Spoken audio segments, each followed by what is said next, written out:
Assalamualaikum warahmatullahi wabarakatuh. Saya Reza Ahmad Fauzan dengan NPM 25065929313. Di video kali ini saya akan menyampaikan summary verbal saya mengenai ilmu tanah yang disampaikan oleh Profesor John Russell Annelli dari Cornell University. Oke, kita mulai dari tanah terlebih dahulu.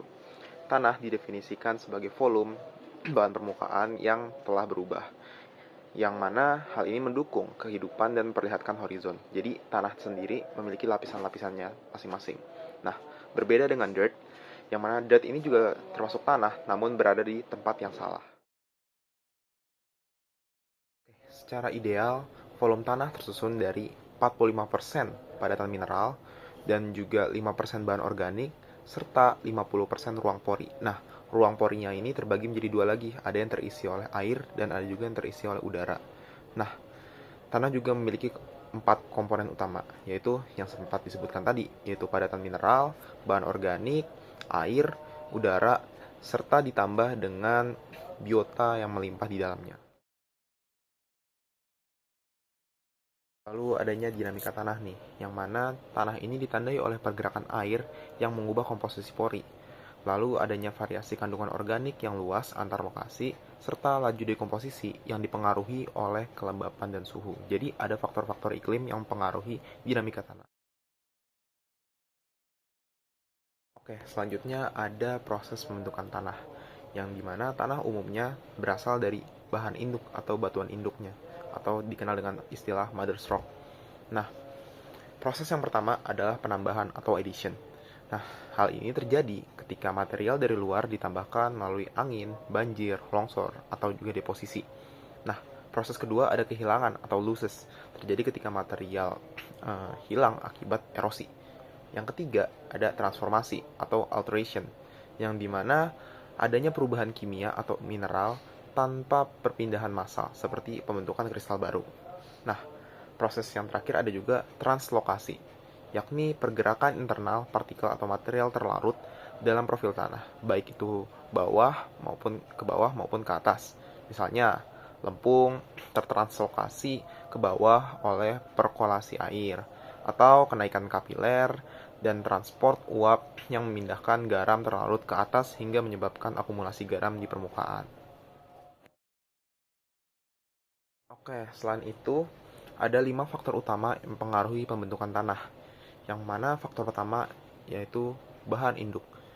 Biasanya berupa batuan dan masukan organik yang menentukan komposisi awal dari sebuah tanah. Nah, yang kedua, ada iklim melalui suhu dan kelembapan tadi mengendalikan pelapukan serta aktivitas biologis. Lalu yang ketiga, ada biota atau organisme seperti tanaman dan mikroba berperan penting dalam mengubah bahan organik dan siklus hara. Lalu yang keempat ada relief dan atau topografi, yang dimana relief dan topografi ini mengontrol redistribusi air, erosi, dan juga deposisi. Nah, faktor kelima, yaitu sebagai faktor pembeda, ada faktor waktu, yang mana waktu memungkinkan perubahan kecil yang kumulatif sehingga mengubah sifat tanah secara berkala. Oke, sekarang kita masuk ke section yang terakhir, yaitu variabilitas spasial tanah. Dalam suatu tanah, itu kita mengenal istilah namanya pedon.